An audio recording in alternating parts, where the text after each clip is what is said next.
Hi, it's Christine Daigle. I'm Jena Brown. I'm Kevin Tumlinson. And I'm JD Barker. Welcome back home from Author Nation. Everybody's in their offices, got their real microphones in front of them. Everybody looks healthy and Yeah. relaxed. It was Yeah, hard coming back. I'm not gonna lie. It was what, 75, 80 when we were there, and I came back to snow. I'm not a fan. yeah. All, Um, all my dinners are very lonely now. When Oh, I go out to dinner, it's just oh, me.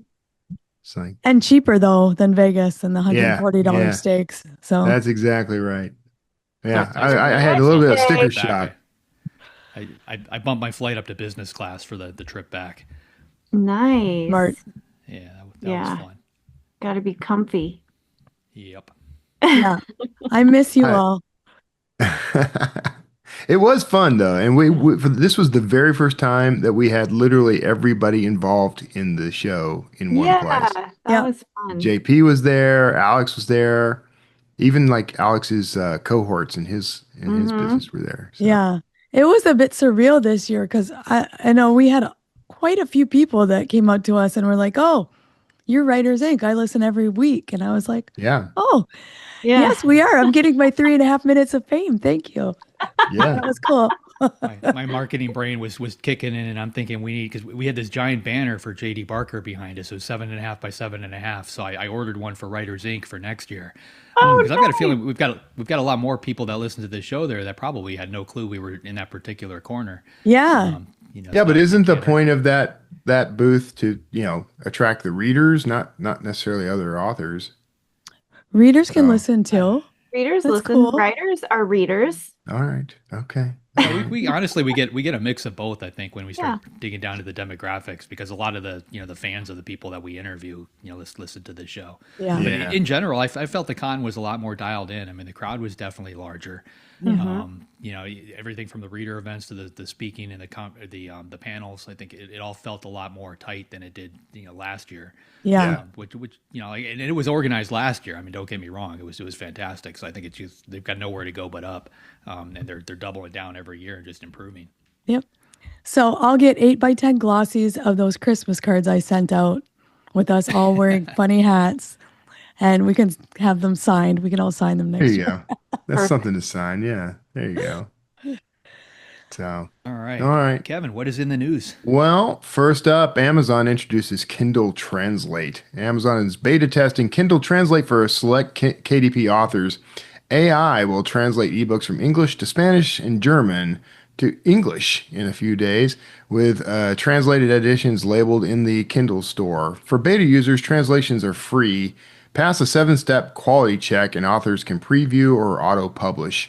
They get standard KDP royalty options, global store availability, and eligibility for KDP Select and Kindle Unlimited.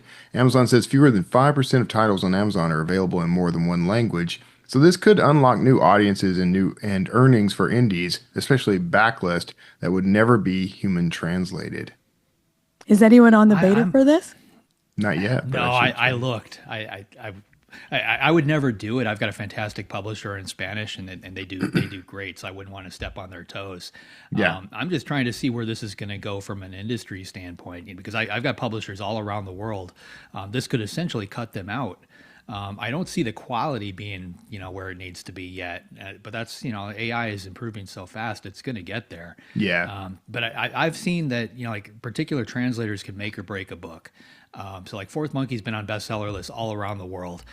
The one country it didn't do well in was France, and we eventually we circled back and we realized it was because the translation wasn't up to par with some of the other ones.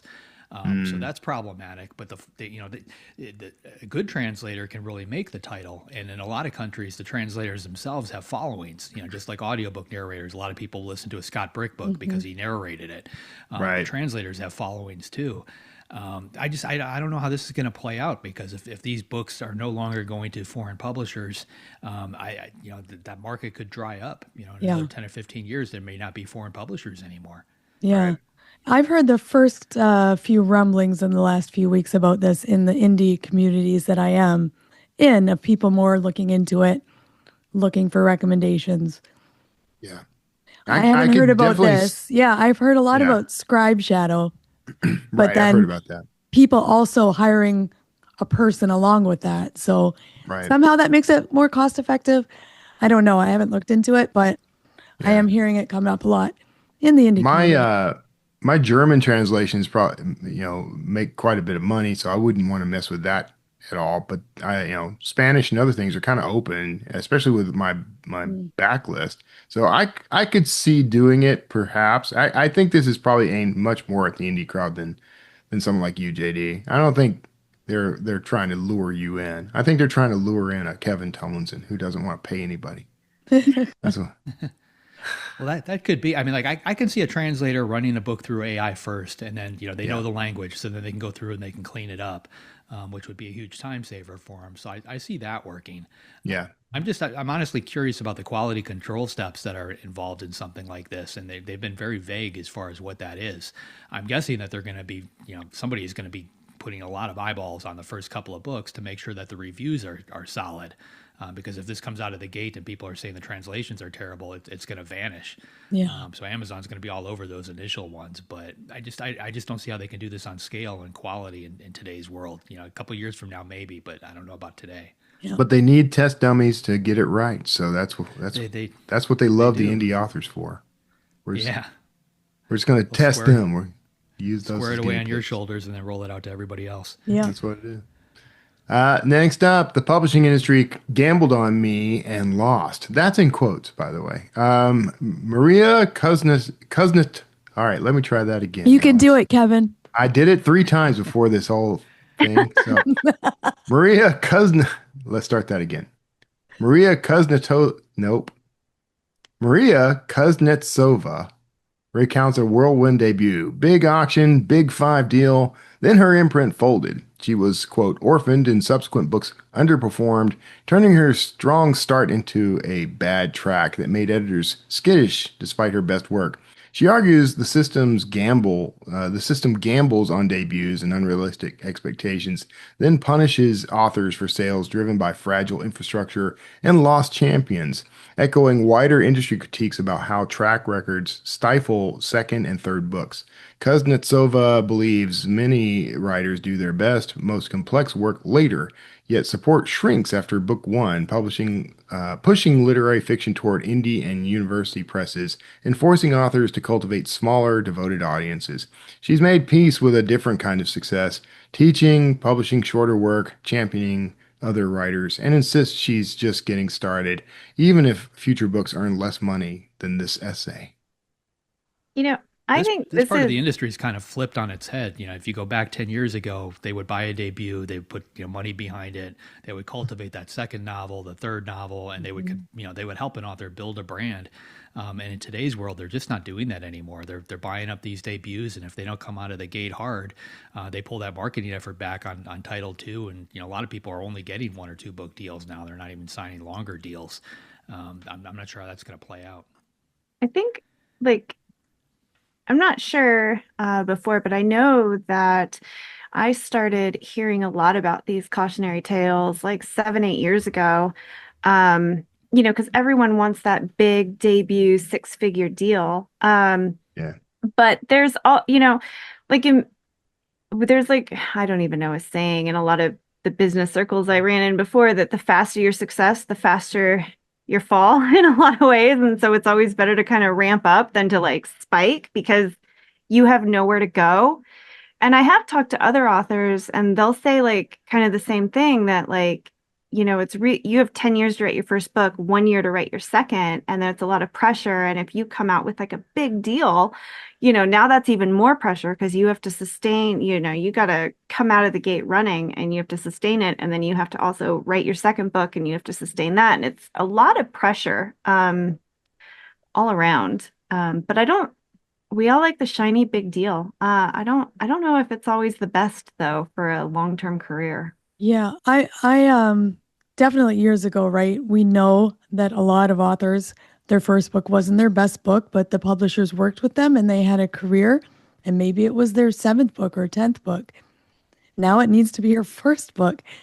But I'm wondering, we were talking a few episodes ago about how the Amazon algorithm may be changing to reward more steady sales. So I wonder if that will have any kind of impact on traditional publishing? Well, I think it kind of goes into like publishing is always a business. And I think if you get a big deal, it's not that every first book has to be a success. I do think that there are a lot of editors and publishers that do still work with debut authors and cultivate them. But earning out of a $5,000 advance or a $25,000 advance is a whole different ball game than, $100,000, $250,000, $500,000. That's a lot of books. And they can put a lot of money behind debuts, and there's no guarantee it's going to sell still. It could still not just pick up. So I do think that there is kind of a strategy if you're a debut author. Like, obviously, you want to get as good a deal as you can, but I also think that when it comes to negotiating, there are other things you can try to negotiate or that your agent can try to negotiate other than just that dollar amount, like marketing and like just different things. Because I know, I've seen major significant deal authors not get a lot of marketing. I've seen it. So I don't know why they would spend so much money on an advance and not market it, but I have seen Yeah. it. So You almost want to just advise people like if you get an advance, whatever dollar figure that is, earmark it entirely for marketing. Just yeah, use that to market your own book once the time comes. Because as nice as it is to kind of get that money up front, it'll go quick. But then I've had several deals now. Like the deal with Spotify. Like they don't promote it. They yeah. don't do anything to promote those books. And so every now and then they'll do a thing where it's like we've bundled all three books together and people can get them for $3 for the entire $90 set. I'm like, well, that's wonderful. I'm glad that people are getting my books cheap. You can take control of this to some extent. So I got 7 figures for my second book for The Fourth Monkey. And in that contract, my agent at the time actually negotiated a specific dollar amount towards marketing. Right. And they spelled out, more or less what they were going to do from a marketing standpoint. So we had that carved in stone from the get-go. And from what I've seen, that it usually does work on par. There's a certain percentage of the advance goes towards marketing. So if they pay a big dollar amount on that advance, they're going to put a lot of money behind marketing it so Yeah. that they can recoup. But I think a lot of people like we need to remind the publishers, that it doesn't happen with the first novel every single time. I mean, Gone Girl was Gillian Flynn's third novel. Da Vinci Code, I think, was Dan's third or fourth novel. And they were all selling decent before that, but not those kind of numbers. So like you don't, it's rare to get that out of the gate. I think as a general rule of thumb, every book should outsell the previous book, or at least outsell the average of your previous books if you've got a number of them out there. It's almost like a boat in the harbor, like that tide just needs to keep rising just a little bit each time. Your audience gets a little bit larger. The book buying public gets a little bit larger. Word of mouth spreads. As long as you get that going, I think that's honestly the best way to build a career, a nice and slow and steady rise versus that big spike that Jena mentioned at the beginning, because it does come and go. Just it leaves just as quickly as it comes. Yep. Right. All this, by the way, is why these publishers are looking for authors who already have platforms. Yes. Thriving, healthy platforms. And I get it. I totally get that. And, I've spent all my career, that's basically been my business, is how do I get people on my mailing list? That's been my marketing approach. It's been the whole business. And I'm starting to kind of do a lot more stuff that's aimed at growing that again because, the tides have shifted. Like ads aren't quite as effective as they used to be. And all the old tricks still work, but they weakened. Like they're not quite as reliable as they once were. So I'm trying stuff like I've got, I'm doing a lot more content on YouTube now and other things just to kind of branch out and get a wider discovery. So that's honestly a very important point too, because I've got a lot of friends that they built a huge career at one particular publisher, and then they moved to another publisher, let's say 10, 15 years in, and they didn't realize at the time, but like their first publisher owns their mailing list, owns their website, they own all those pieces. So when they move to the new publisher, they have to start over from zero. Yeah. So doing like what Kevin suggested, take control of that. That's something you can do on your own. You should never be dependent on somebody else for that. You want to be mobile. You can and should own your domain name and website, own your mailing list, own your social media. All that stuff should be yours. And if you have it managed by anybody, it's somebody you pay to manage it, not the publisher. That's just the smartest approach. So we got one more story, but I got to go find the window. Oh, there it is. All right. So Spotify introduces audiobook recaps feature. Spotify has rolled out a new audiobook feature called Recaps, offering short audio summaries that help listeners seamlessly return to an audiobook they've already started without needing to rewind or re-listen. When a listener returns to a story after a break, they can tap the recap button at the top of the audiobook page to hear a tailored summary of what's happened so far. They also note that the recaps use AI technology, but the audiobooks are not being used for LLM training purposes or voice generation, and recaps do not replicate narration or replace the original audiobook in any way. I love this. We just got back from Author Nation, and I listen to an audiobook every day when I'm running. I went out yesterday. I couldn't remember what book I was listening to last, let alone where I was in the story. Like, being able to recap like this is going to be cool. Yeah. I do like that as a feature. Yeah. Yeah. I don't think it's know. neat. Sometimes I skip them when I'm watching TV, but if I've been away enough, I like them. So I feel like this is the same thing. That's true. Yeah, that's exactly what this is like. Yeah. And I don't I don't know. I don't listen to audiobooks on Spotify yet. Maybe I should start, but the experience wasn't great the last time I tried it. That was early days though. Yeah. So things get better. I don't listen to them on Spotify. I swear either, I love but you. This is interesting. Yeah. Yeah, I love you, Spotify. I don't mean to. I've like dogged on you twice so far in this conversation, but you guys are aces in my book. You have a story. Share it with the world. Ingram Spark offers everything you need to publish, promote, sell, and print your book. Reach millions of readers worldwide with powerful tools created for independent authors. Get started for free at ingramspark.com/learn more. All right.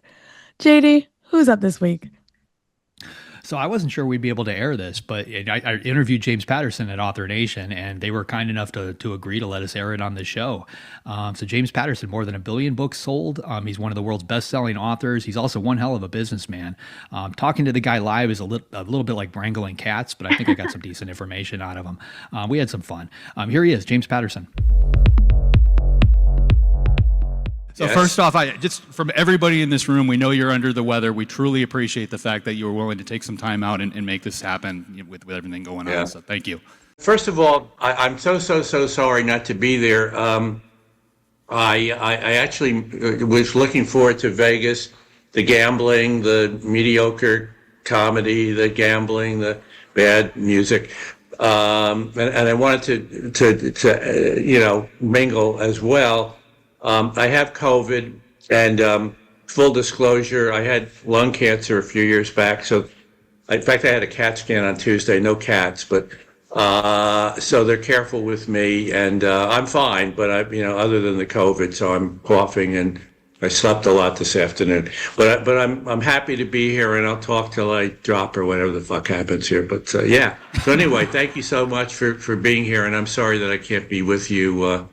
So before we get started, I want to see a show of hands. When you all heard that James Patterson would be part of this, how many of you had this thought, I'm going to find a way to write a book with that guy? Yeah, so there are a lot of hands up. People. Yeah, I know you can't see it right now. All right, so I want to kick off with a couple of stats, and we had to really dig. Honestly, these numbers move so fast that we couldn't find a single person who was actually able to track it all. But over the course of your career, you sold nearly 500 million books. That's billion with a B. Do you know how many New York Times bestsellers you've had? No, I don't really. I'm not a stat guy. I just my whole thing, JD, is when I do a project, I just want it I want to be proud of it at the end of it, and that's it. That's the only thing that drives me. There's been this is not my language, but it's been motivating me for the last couple of years, which is, and I think it's more true of younger people or people in college than it is for me, but the language is, my time here is short. What can I do most beautifully?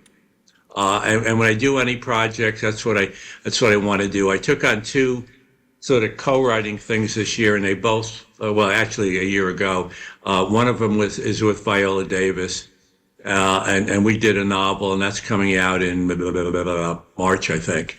And I love the way it turned out. You never know. As you know, JD, you hope they all will turn out great.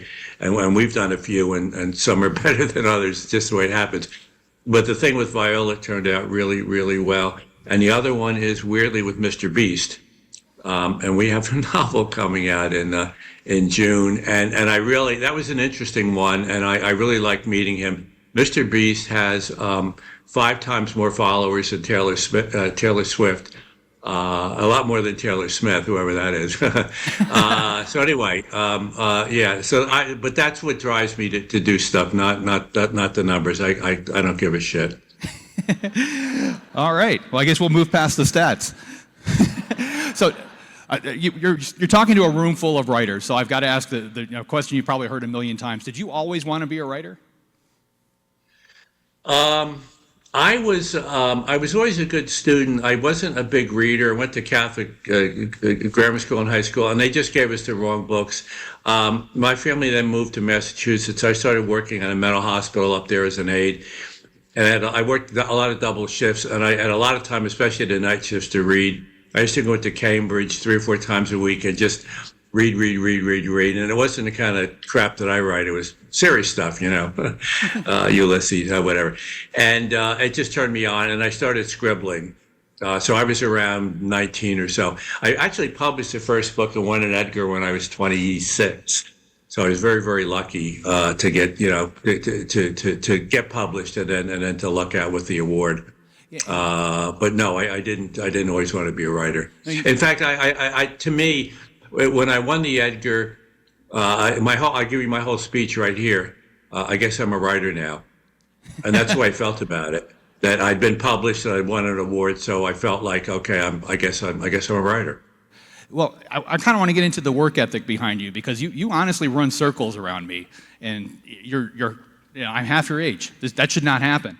But you went into advertising, right? At first, out of college. Yeah, yes. But come on, dude. I've been clean for 30 years. You have to bring up that. That's ugly. That's a terrible thing to do. What was your first position at the ad firm? And you were with J. Walter Thompson, which is one of the biggest ad agencies. Doorman. No, I was a junior copywriter. I remember when I got there. Well, it's interesting. I have a nonfiction book out now, which I think they're going to give away. I don't know what the hell they're doing with it. Disrupt everything. And my whole life has been just one disruption after another. And in terms of advertising, I took no marketing courses or advertising courses, and I needed a job. I was in New York. I was living in this really crummy hotel. And I had a friend who was in advertising, and they said, you got to do a portfolio. So I did a portfolio, and I handed it in. And then I brought another portfolio the second week and another portfolio the third week. And they said, okay, well, this guy is kind of relentless, so we'll hire him. And the first day I got there, I started walking to the elevator at the Gray Bar building. And the guy who would hire me was standing right there. And I sort of paused, and the elevator door hit me in the head. So welcome to advertising. Yeah, but yes, I did do that initially. Yeah, paid the rent. All right, so that's where you started. And then what was your final position at the ad agency? Out. Out. I was out. Yeah. You love to downplay this. You started at the bottom of that ladder, and by the time you walked out the door, you were CEO. I was CEO of J. Walter North America. Yeah, it was. Yeah, I did. I was. And I'm ashamed, but as I said, I'm over it now. Yeah, but you know what? No, it was actually it was a pretty good thing. And what I did when I was in a position to hire, I only hired people who were talented and nice to be around. So that was a good thing. And we did. We had one guy who we hired. He went on to be the head writer on Cheers, and another guy, he directed I, Tonya, and I'm so bad with names, but a really good director. He just did that Friends and Neighbors, that series. So we had a lot of talented people in there, and so that made it fun. And you're making these little movies, these 30-second movies, 60-second movies, whatever, and it was okay. So do you think that's what your writing style, the short chapters and the quick pacing? Do you think it came from having to tell a story in 30 seconds or less? I don't know. No, I don't think so. It may be, but I don't think that was it. I just, well, as I said, the first book won an Edgar, and it was a lot of good sentences. It wasn't a great story, but it was. I think the sentences were good. And then the second book, the sentences sucked and the story sucked. And I just kept kind of learning, and I'm still learning. And interesting thing from my point of view, JD, is that I did an autobiography during COVID. The last, I actually didn't have COVID during COVID. Now I have it, and it's not COVID. In writing the autobiography, I started paying attention to the sentences again. And also the characters. People always go, well, it's just short chapters. That really isn't what it's about with me. It's voice. And I mentioned the Viola Davis novel, and she said, James, she said, you would think that I get all these great characters to play, but I don't. And she said, the character that you've created in this novel, it is a really great character, and she's dying to play it. And I think really the key to the better of my books is the character. Alice Cross is a really interesting character, and I think, and I like what they've done with the series on Amazon with Idris, because it's more real, it's more Washington right now. And he's really great in Aldous. I said Aldous Hodge, because he's very intense. So in the detective part of it, he's appropriately intense. And then in terms of the kids, he's really good with the kids. And that's the two parts of Alice Cross. I mean, he's like a lot of us. He has to balance his work life with his home life.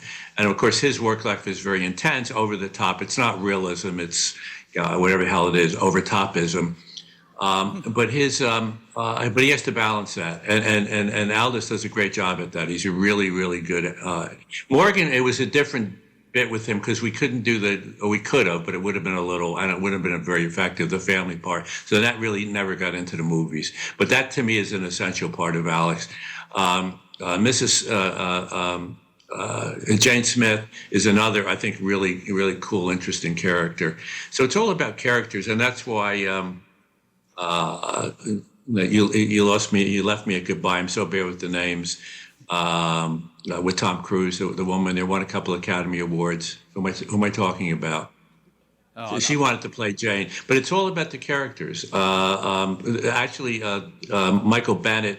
It's about to get picked up. Actually, there were three companies bidding on it, and Michael's an interesting character as well, with all those freaking kids. It's amazing.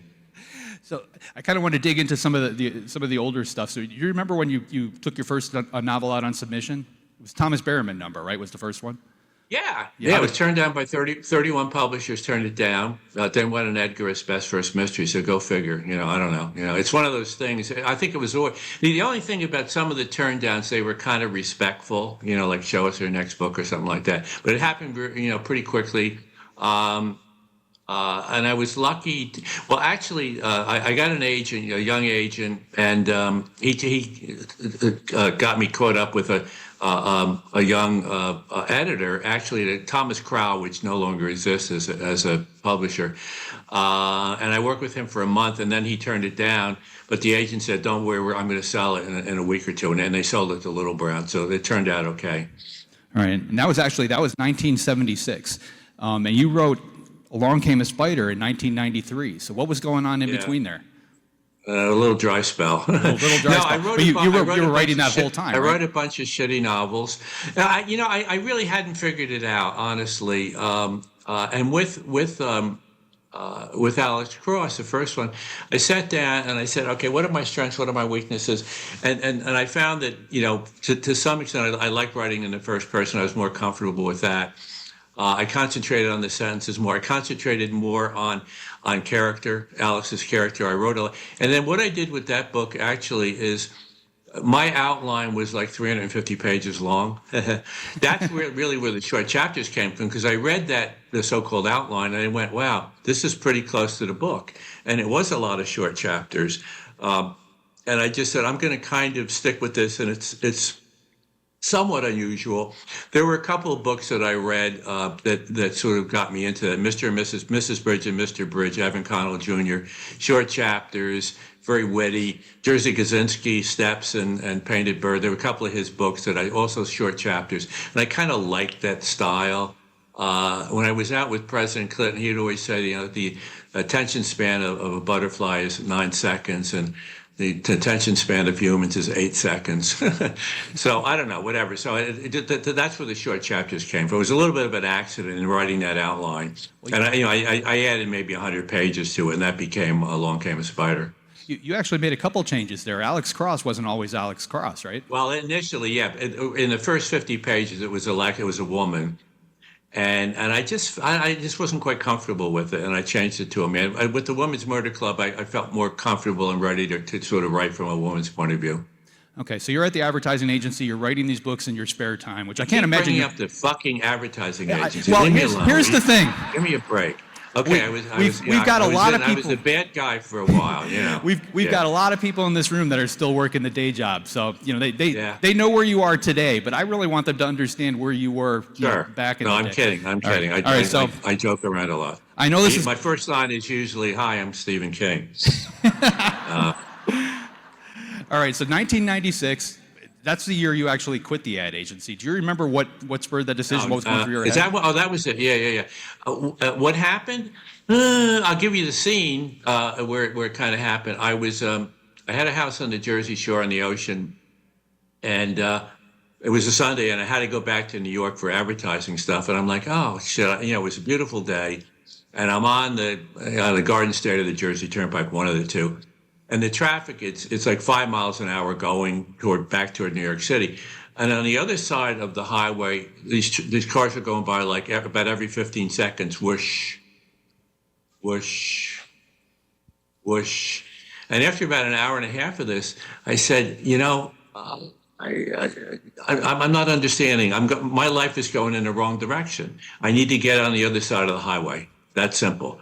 My life is going in the wrong direction. I don't need to be doing this advertising thing. I need to get on the other side of the road, heading toward the sunshine and the beach and writing fiction. And at that point, I'd had a couple of bestsellers, so I had money enough, not big money, but good money, and I felt some confidence that I could, that I had a writing style now that I could do more crosses, I could do other kinds of stories.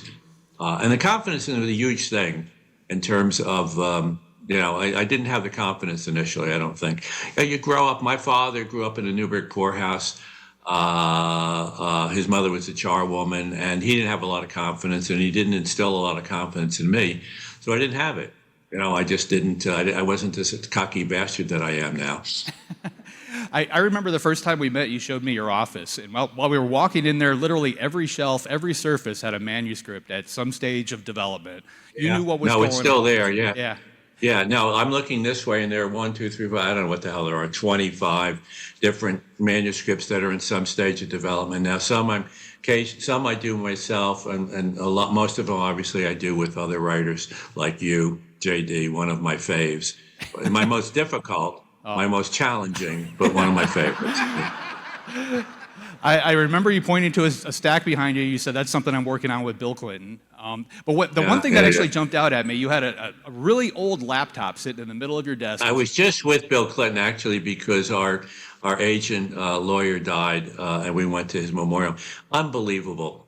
It was 800 people for this thing, Bob Barnett's memorial. It was just so frigging emotional. Nobody needed to be there at this point. The Clintons were there. There were 3 presidents there. Fauci, the head of CNN, the head of Fox. It was 3 or 4 senators. Unbelievable. Yeah, everybody loved this guy. He was such a great person, and he hated to be called an agent. He liked to be called a lawyer, and I'm not that fond of lawyers or agents. So I used to call him my bookman or bookie. He preferred to be called bookie to agent. So what's it like writing a book with somebody like Bill Clinton? I mean, this guy literally was the leader of the free world. He's sitting down. He's going to write a fiction novel with you. Does he take direction at all? A piece of it for me is I just look at everybody as just another human being. So I'm respectful of President Clinton as a president. I'm respectful of Dolly Parton. I wrote a novel with her, but I'm like not overwhelmed with it. It's just another human being. And to me, the great thing about writing with President Clinton and Dolly is they're like best friends with me now. Bill and we exchanged Christmas and birthday presents. I think it was last year he gave me a humidor, and he knows I don't smoke for obviously reasons because my lungs or whatever, and my COVID. And I called him up. I said, well, I don't smoke, so should I put, bubble gum or chocolate cigars in here? He said, oh, bubble gum. He said, at our age, we got to exercise our teeth and our gums and stuff. But we're really pals. He called me this morning because he wanted to talk about the funeral, or not the funeral, but the memoriam for Bob. And with Dolly, same thing. I mean, we're just really good friends. First, when we were working together, I had a birthday, and she called up on the phone, and she sang "Happy Birthday" over the phone to me. And I wanted to say, Dolly, I want you to hang up now. I want you to call again, and you're going to get voicemail, and I want you to sing "Happy Birthday" again, so I have a record of it. But I didn't have the nerve to do it, so I didn't do it. But she gave me this guitar. I don't play, but she gave me this guitar, and she had done the artwork on it and had the name of the book where I was running. And then she wrote on it, "I will always love you, Dolly." And she calls me Jimmy James.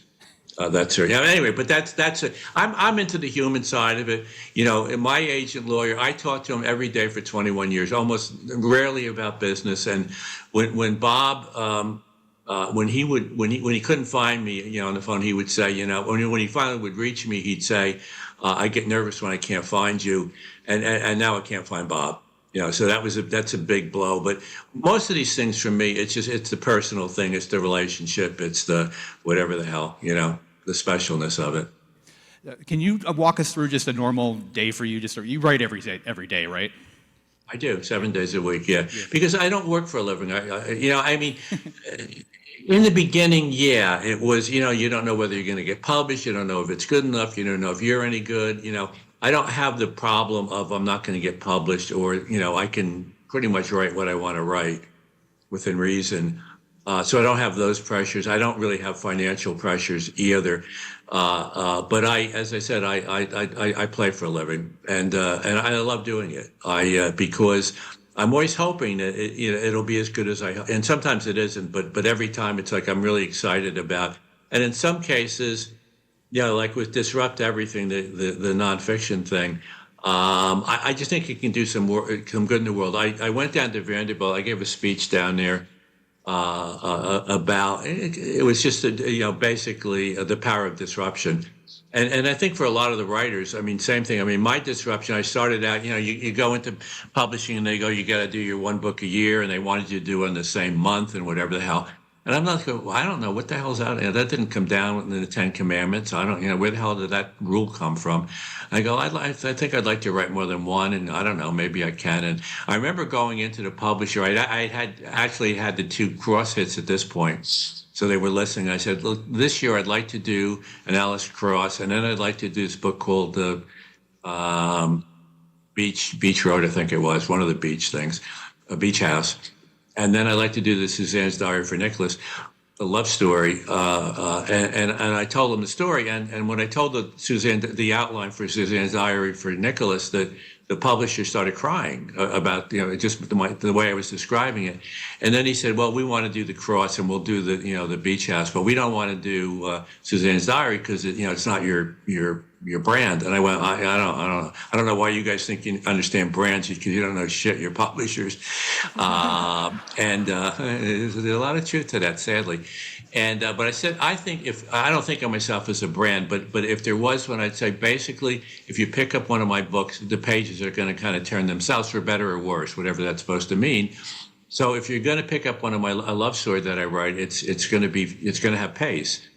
And so they reluctantly agreed to do Suzanne's Diary for Nicholas, and it's the second most successful book I ever wrote.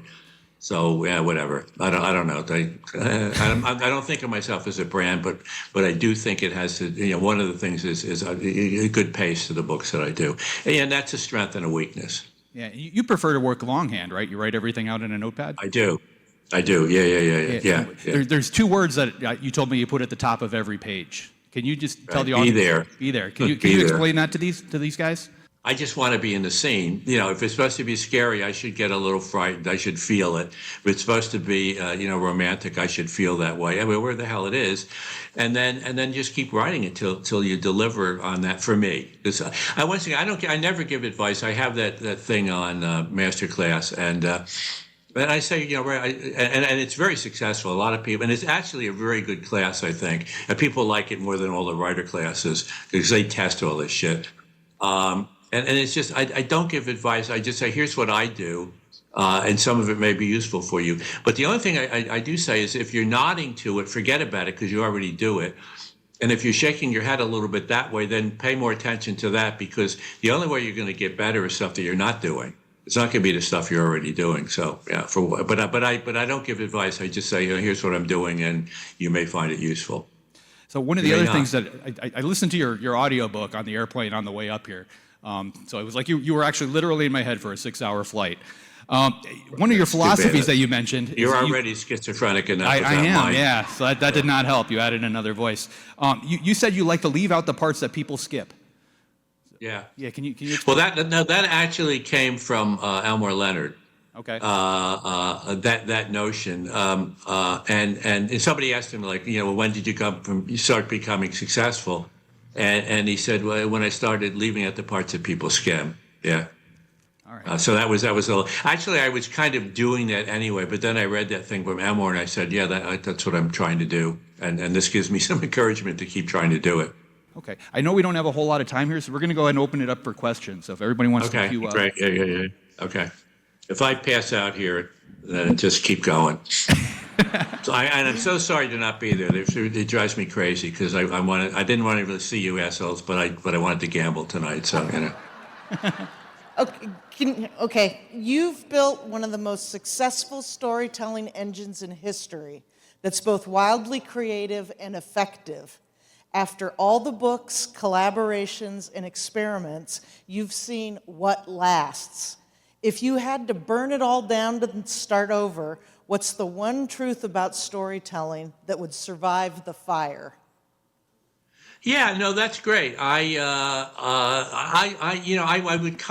like to start where I am right now as opposed to where I started, and then see what the next book is. And that's pretty much. Essentially, that's what I'm doing right now. All the past is burnt down, and as I said about like next year, this is my list of all the next year shit. So the Judge Stone thing I'm really excited about that.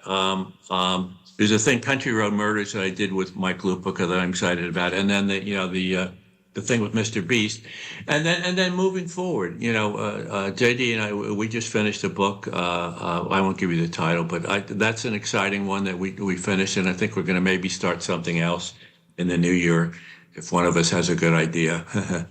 But essentially that's what I do. It's all burnt down. The past is the past, and then okay, where do we go from here? What's the next thing and it's always, it's interesting. I did a nonfiction this year, the Idaho Four, and initially we have a deal with Skydance out in Hollywood, and David Ellison, runs that and probably half of Hollywood now. And he was sort of stimulated. He kind of wanted to do something on the Idaho, the murders of those kids out in the University of Idaho. And I wasn't totally turned on to it at first. And then I started thinking about Truman Capote in Cold Blood, and the notion of writing about those two college towns, Moscow, Idaho, and Pullman, Washington, where that was where the killer was in school. And dealing with the kids out there and the effect that this thing had on the two towns and on the police force, and then the effect of the online stuff, the terrible online stuff where they would accuse certain people of being the killer and stuff like that, and to write it that way rather than I didn't really want to write about Kohlberger very much, although we found out a bunch of stuff about him.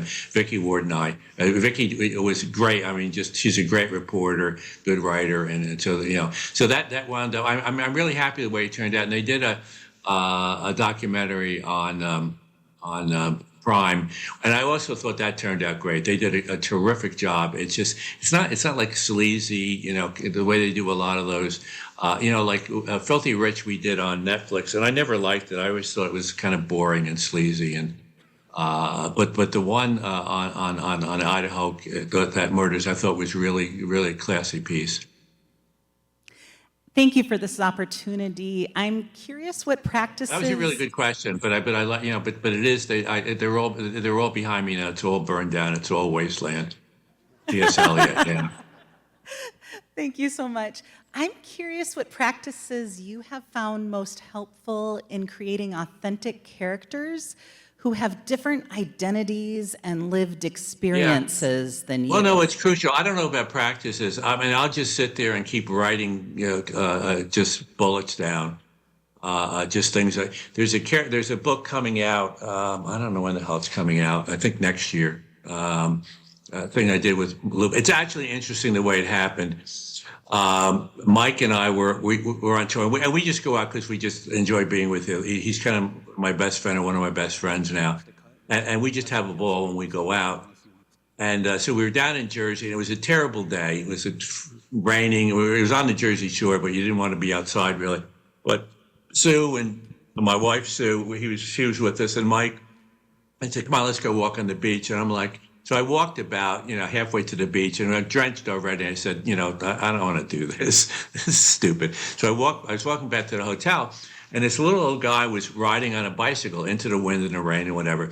And I'm watching him, and for some reason, one word stuck in my mind, and I went back to the hotel, and I wrote about a 4-page beginning of an outline about a book called The Traveler, and that was based on seeing this little old man on the bike. And that character that Mike and I developed, and we wrote 3 or 4 pages of just bullets about her. And she was somebody who had this incredible love-hate affair with New York City, and that really gave the book such a voice. I mean, she would just sit there, cursing for half a page about these freaking bicycle people that threaten to kill you every time you cross the street in New York, But, just everything about New York, things that she loved, things she hated. And it gave it a real fresh voice, I thought. But every time, and JD knows this, I'm more that way than he is, I think. It's one of his strengths he still needs to develop. As he said, he's young. Is more on the character and just diving deeper into the character and more things and what separates that character and what's interesting about the character. Why do I want to read about the character as opposed to just, the story, the thriller part of it, Thank you for these great answers. They're inspiring me. But I'd love to know what inspires you and what. Is there just one person in the audience? Oh my God, that's so cool. Yeah, I'm sorry, go ahead, yeah. And what do you want us to know about you? Nothing. If you're curious, the autobiography is actually much better than you would think it would be. It's good. It really, I thought it might not be very good. I tell you, what happened was, it was, as I said, during COVID, and I just started writing these stories, story after story after story. For example, as I mentioned, my father, grew up in the Newburgh poorhouse, and, and he was about to go off to World War II, and he got this call, and this guy said, just bear with me for just a little bit. My name is George Hazelton. I live in Port Jervis, which was about 20 miles away. And he said, I'm about to go off into the Pacific Theater, World War II. And my mom and dad took me downstairs after dinner, and they said, listen, George, we love you so much, but you're going off to war, and we have to tell you that we're not your natural parents and you're adopted. And then over the phone, this guy said to my father, I'm your brother. And that's how my father found out I had a brother. They both survived the war, came back, became best friends, just best friends. And 3 or 4 years later, my uncle called again. He said, I found our father. I never, the father had a reputation for being this sort of bum Irish guy, a drunkard, whatever. And he said, he's tending bar in Poughkeepsie. Let's go see him. And my father said, I don't want to meet the bastard. So my uncle went up by himself, and he goes to this little bar in Poughkeepsie right by the bridge there across the Hudson. And it's this crummy little place, and there's a couple of, rummies at the bar. And there's his father behind the bar, and my uncle didn't drink, so he orders a Coca-Cola. And he's watching this guy, and he's so turned off by him that 20 minutes later he leaves without ever introducing himself to his father. And the book is just nothing but stories like that, one after the other after the other. And at one point early, I go for about a page on Newburgh, the way you would read a normal one of these stories that gives you every friggin' detail about every town. And I said, if you're looking for that shit, don't look here, because I'm just going to tell stories. I'm not going to do one of these, Newburgh, the Revolutionary War and all that crap. And I said, that's not going to be here, but I'm just going to tell story after story, advertising reluctantly, all the publishing stuff, all the publishing stories, et cetera, what it was like to work with the various co-authors. I think actually as writers, I think you'll find it. And I said to the publisher, I said, here's the marketing problem with the book. I mean, who the hell wants to read a book about me? But if you read the damn thing, you'll be surprised. But they set out for quotes, and the quotes, they weren't like the normal stuff, where people just trying to be nice. They were really stunning quotes. So I shouldn't be recommending it, but it's worth considering. Buy one copy and just pass it around to your other writers. And then everybody puts in like a quarter or something. I don't know, whatever. Good evening. You said a few moments ago that you don't give advice, but what do you wish that someone had told you about building a career as a writer? Early on, pay a lot more attention to character, a whole lot more attention to character. Don't worry. I mean, I got tricked into, like I wrote Black Market. I forget what we called it. Maybe it was Black Market, about I'm going to blow up Wall Street. And I thought that was enough. I didn't research enough. I need to research a lot more so it was compelling and believable. And then I needed to put real people in there. I didn't. That's what I wish somebody had told me, and beat me up a little bit about that very early. That would have been useful. And instead, they're going like, "Oh, yeah, that's a cool story, blowing up Wall Street." Okay, but it just wasn't a really good story. Hi, I did your master class online a few years ago. And you're right, it is fabulous. But what struck me the most was how funny you are. I didn't realize how funny you are. So my question is, if you want me to be funny now? Okay. If this whole writing gig, if your whole writing gig doesn't work out for you, would you consider stand-up comedy? No, no, but it's one of the things about the humor side of it is, and like I did I mentioned my agent, lawyer, and I love the guy. He was just so, and Clinton, both Clintons talked, and Bob Woodward talked, and there were a lot of big hitters in there, and everybody said my thing was the best because it was fucking funny, and I cried, and for real, and you can't beat that, laughter and tears. There's a book. Actually, all my kids' books are funny. Alice Cross, he just isn't that funny a dude for whatever reason. There's a book in January, which I wrote with Susan Delisle, The Invisible Woman. And the idea of it is actually, I think, pretty cool, kind of. It's not a mystery, but it is funny, I think. And it's about a woman who gets sort of brushed out of the FBI. And she's kind of like, semi-unemployed. And the guy who pushed her out, really unfairly, says, I got a job for you, and if you do it, maybe I can get you back in. And I'm choosing you basically because you're invisible. And I want you to be this nanny at this house where we're watching, and we think the guy's involved with, the cartels and stuff like that. And it has to do with women of a certain age and men of a certain age. You're invisible. Nobody sees you anymore. You know what I mean? So it's kind of a cool thing a lot of people identify with. I have a friend in New York, and when he was younger, he was like Al Pacino kind of dude, really popular. But he says, Jimmy, I walk along the street, the ladies, they just look right through me like I'm not even there anymore, And I think a lot of people identify with it. But I think it's a funny book. I think it's a true idea, and we chose to make it funny. So yeah. I was curious what kinds of things and stories keep you reading long past the time you should stop and just go to bed. Me? Not as many as I'd like to. I'm reading the new Michael Connelly, which I like a lot. I'm reading my buddy Lupica. He keeps sending me his old books to read. Read this one; it was really good. I'm reading one of his too. I don't know. I mean, it's always a combination of characters that you want to keep reading about, and things you got to know the answer. John Grisham is really good at setting the hook early. I got to read the rest of the book because he set the hook. He's not as compelling for me, as a storyteller, but he sets the hook so deep I have to read the damn thing no matter what. I think he's a good writer, but he's a little more leisurely than I'm that cool on. But I don't find that many right now. Lately I can't remember. As I said, I am enjoying the new Connolly. Connolly's really good. He's a good storyteller. He's good on real. He digs in. He does his research. He's good at what he does. I don't know what anybody's read recently that you go like, ooh, you got to read that one. That one really pumps along. You have lived through and navigated some change in the publishing industry over your time in the industry.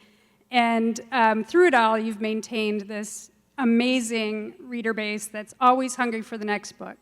And so during our conference this week, we've all been talking about the pace of change. And I was wondering if you had any advice for authors to maintain that reader base as we're navigating. Oh, it's really, one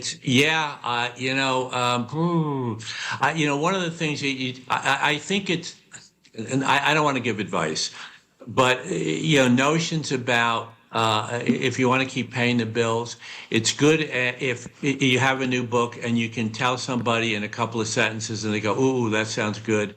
That really sounds great. I think that's really, really useful because ultimately the publisher is going to look at the thing and they're going to be thinking, all right, our salespeople got to go out there and sell this thing in a paragraph. I hate to say that, but I mean, that's really useful when you go like, that's okay. That really sounds interesting for whatever the hell it is, the character or something about it where people just go like that sounds great. I think that's useful. I think more and more pace, it's hard. I mean, you do things like, what the hell was it? The thing in Ohio recently, that I just finished. I forget what the hell it is. Buckeye. Yeah, Buckeye. And that's not pacey at all, but it's just so, very, very, very well written. But that's just a hard. I don't know. There's no really advice there. Write a great book and write Moby Dick and although you write Moby Dick right now, it probably won't get published. So it's tough. It's just very, very, very tough. You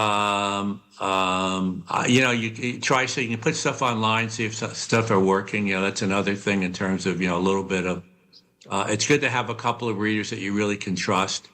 I always, when I was in business, I always felt it was useful to have somebody around who would tell me I had shit in my hat. And that you don't do that in front of other people, but privately you can tell me, or somebody who can read my books and be real honest about, okay, it's the pace isn't very good, or I'm not really into the character, or I mean, with the co-writers, and JD knows this. I mean, one of the things I'll just be like, it's just going sideways, and JD goes sideways more than I'd like, but that's not the kind of books that I want to do. I want them to just keep moving forward. Ulysses goes sideways a lot, and it's great, but that's not what I want to do. And when I'm working with somebody, I kind of know what I want it to be propulsive and keep moving forward, keep surprising you, keep the voice. I mean, losing the voice, that's another thing that we talk about, JD and I and other different writers. The voice, we've lost the voice. The voice of the character, the voice of the story. It's just, it's not working. One of the big problems if you're writing suspense is that people think they figured it out, and you can't go, oh, they think they figured it out, but they really haven't, and they'll find out 200 pages from now that they haven't. Well, yeah, but those 200 pages are going to be really painful when you're sitting here and you think you know where it's going, and it's not going to be saved, but 200 pages later you go, oh, shit, I didn't expect that, because it was so boring for 200 pages. So I don't know, a lot of stuff. Once again, no advice, but maybe some of this will be helpful. All right. Well, thank you so much. Again, we appreciate you being here. Thank you. All right. So my first question is for you, JD. do you know if Patterson survived? Is he alive? He didn't make it to Vegas. He got sick. No, so I talked to him a couple of days before Author Nation. I think it was the Wednesday before we were all supposed to leave, and he was excited about coming.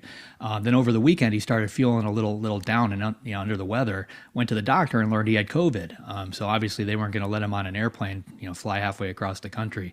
I did talk to him yesterday, though. He sounds a lot better. It sounds like he got everybody in his life sick, though, so now everybody around him has got COVID.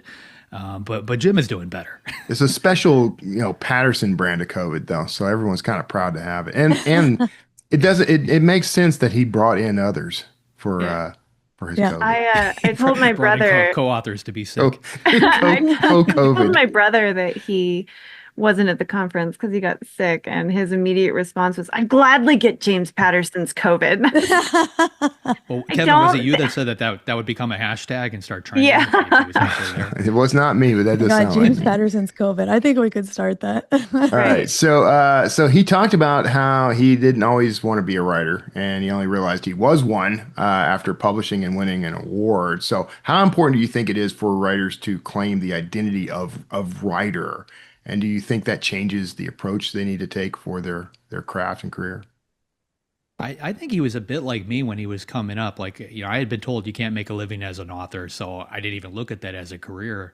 But everything that I did, every time I had some kind of writing element to it, like that always seemed to shine a little brighter, and people would point out, yeah, you're a good writer, you're good at this, you're good at that. So I think that really happened to him when he was working at the advertising agency. Which he did not want to talk about. He did not want to talk about it. And I had a conversation with him about this. We talked about it yesterday. We've got an auditorium full of authors, people that are coming up in the world. Like they want to hear that origin story. Yeah. But he kept falling back on it. Like, and he did some iconic ad campaigns. Like he wrote the Toys R Us theme song. He was responsible for the burger wars between McDonald's and Burger King back in the day, that ended up turning into a huge court battle, which generated a ton of free publicity. Right. But he was very good at creating those types of things. In his autobiography, he points out he's basically creating 30-second movies. You're forcing somebody to watch something they don't necessarily want to watch, and you have to get them to buy a product they didn't know they want to buy. And like when you come up in the world doing that, I think turning that into fiction, it's a huge leg up. Yeah, absolutely. I I had the opposite experience because I didn't get any awards, and people told me, you suck at this, which was my whole motivation for becoming a writer. But I like that after he got that award, you asked him, JD, what happened between that debut and Along Came a Spider? Because there was a substantial number of years. Was it like 17 years or something? 17 years. Yeah, he didn't want to talk about that. Yeah, so Thomas Berriman number, his first novel was 1976, 78, something like that. Along Came a Spider was the early 90s. And he had been writing novels that entire time, turning them into his agent, turning them into editors and getting turned down over and over again. And it just makes me wonder, like how many people in our circle would oh, you've actually got a copy of Thomas Berriman number. How many people would do that for 17 years and just keep at it and keep at it? Like the tenacity is ridiculous. That's like my whole career. You wouldn't be here. I spent an entire career. Like I started writing, and I guess technically I didn't publish anything until like 2006. And I had a trad deal, and then I spent the next decade not doing much, just continuously writing and publishing, but never breaking it open. And then suddenly in 2016 is when things happen. So I think the people who are destined for it, I guess, I hate to even use that word, but I mean, the people that this is like your DNA, you're going to do it. And like, as far as claiming the title, like I literally have, my Substack is called The Writer. I put The Writer on all my branding and everything. I am all on board with, I'm going to own that as my identity. Yeah, and I love what you said about the tenacity, because I think that's what it is. And he talked about it. He loves writing. Like when you tried to talk to him about stats and how much he sold, he's like, I don't care about that. Yeah. I don't look at that. I just love to write. And it's just like, he's just a person, just like us. Yeah. He just loves writing. He's persistent. He's optimistic. I think that's all you can be in this business, Well, one of the things he had two sayings in his autobiography that really jumped out at me. One of them was, oh, now I'm not going to be able to remember what it was. One of them was he just keeps chopping wood. So no matter what life throws at him, he just keeps chopping wood. He just kind of puts his head down and just kind of keeps going. But if you think about it, like I write every day because I like to write. Like it was happening before, it's going to happen after. The money really has nothing to do with it. This guy was the CEO of one of the largest ad agencies in New York for years. So he was bringing home bank. He did not need to to toil over a novel. But that just shows how strong that driving force is. Yeah. So he, I'm sorry, Jena, did you want to? Oh, I mean, I was going to say something and now I don't remember. So I'm sorry. Sorry, Alex. All right. sorry, Alex. So he talked about like burning it all down, starting fresh with it with every book. Every book's brand new, and he doesn't rely on his past success. So how do you keep your approach to writing fresh? Do you have like routines or mindsets or anything that you use when you get stuck in old patterns? I think, like, from my standpoint, I've got a lot of people in my life telling me what I should write next. I've got agents telling me they want this. I've got editors telling me they want that. They want me to fill a particular box every single time. And like, I try to ignore all of that because that, very much like he said, it's all based on the past. It doesn't necessarily dictate where you're going, in the future. So I tend to just focus on what I want to do next. And I try to do something, outside the box, which is something I learned from him. I mean, if you look at the books that he's done, he was selling really well as a thriller author. Then one day he decides to write a book with Bill Clinton and just expanded his audience by bringing in, that entire segment of the world who may or may not have been reading him earlier. Then he, writes a book with Dolly Parton. Again, it's like it's seen as such an anomaly and such a weird thing, but she had a ridiculous following. So all of a sudden, these people get folded into James Patterson's world, and they're reading his books too. He constantly expands his brand doing that. Like his latest project is with Mr. Beast. And he brought this up on the interview. Mr. Beast has 5 times the following of Taylor Swift. These are YouTube followers. There's a good chance a lot of them have never read a fiction book before. That's just not their mode of entertainment. They're going to, though. All of a sudden, they're going to. That's the thing. And and then they're going to discover that. Then they're going to discover who's this James Patterson guy. They're going to pick up other ones. That's how you get to the point of where he is. And the guy has sold 500 million books. Like that's how you get there. Yeah. And I loved what you asked him that he puts on top of every manuscript when he's working on it. Be there. I changed in Scrivener where it says manuscript. Now it says be there in all caps. I'm like, it's such a good mind frame to be in while you're writing. To actually be like, be the character, experience the moment. Are you seeing, hearing, smelling, feeling everything you should be? Yeah. That was a great tip. I like that. I like that as a kind of ritual. I mean, I have my own little rituals, I guess. I start every day I start by journaling, first of all, and it's just a stream of consciousness thing because it's kind of like momentum. Like as soon as I'm done with that, I open up Scrivener and I start writing, even though it has nothing to do with what I was just journaling. So do you guys have rituals? You got things you do? I sit in the chair. I sit in the chair and I write. No, I don't. Yeah, I think I just grab my computer and just try to make it like a habit just to do it at the same time. Yeah. Yeah. But no rituals. I think that's more of a ritual than you think, though, because that concept comes up a lot with successful writers. Is that they have a time. I sit down every day. I sit in the same spot. I wear the same baseball cap, something like that. Or I used to actually do that. I had a Yankees cap that used to be my writer's cap. When that was on, I was writing. That's the only time I ever wore it. I feel like mine is more chaotic than that. Like it's not necessarily the same time. It's like roughly the same time of day, but it's not like, I don't know. It's Well, do you play a certain music or drink coffee or you don't have anything? I mean, sometimes tea, sometimes coffee, sometimes just water. Like no, it's very chaotic. It's just that's your ritual then. You just sit there and raw dog the page. There you go. Sometimes white noise if my house is noisy. I will listen to white noise. So yeah. Yeah. All right. My house is very much like Groundhog Day. It's literally exactly the same every day. I get my cup of coffee at the same time. My coffee mug is the same every single day. I sit in the exact same desk, sit down at the same time.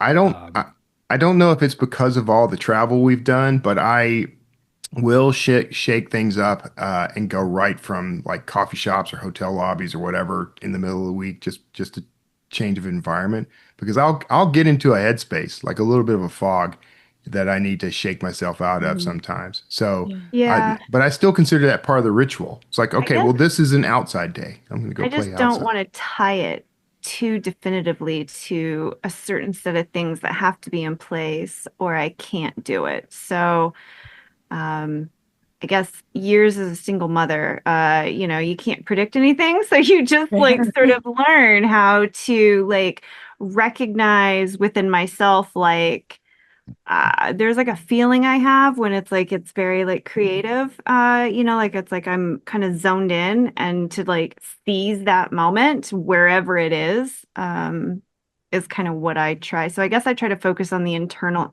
internality of myself versus an external ritual. Nice. Okay, with that, JD, who is up next week? Next week, we've got Richard Kirschenbaum coming on. Richard's the CEO and founder of NSG SWAT, a high-profile boutique branding agency he launched in 2011. His latest novel is called The Hollywood Fix, and it centers around the real star makers in Tinseltown, which are the fixers. I honestly love this behind-the-curtain kind of stuff, so this is going to be a lot of fun. Richard Kirschenbaum. Yeah, it was a really fun conversation. If you'd like to be notified as soon as new episodes publish, make sure you go to writersincpodcast.com and sign up now. We'll see you next episode, and have a great week of writing. Thanks for listening to this episode of Writers Inc. Access the show notes and leave a comment at writersincpodcast.com.